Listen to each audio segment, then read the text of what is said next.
Sants i Poble Sec són barris populars, amb un fort teixit social, associatiu, comercial i cooperativista. Així ho demostren els nombrosos ateneus, centres socials, petits comerciants i cooperatives que es troben al nostre districte. Per això, actuacions municipals com el Pla Paral·lel i les Arenes o el desallotjament de Can Vies posen en perill la nostra idiosincràsia i tot allò que hem construït durant tant de temps. Ens indigna també la destrossa de patrimoni històric de Sants, com la coneguda Casa dels Pollets o la vivenda de mossèn Pere, que han estat enderrocades.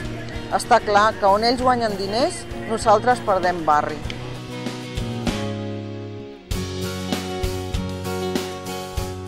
Barcelona som els seus veïns i les seves veïnes.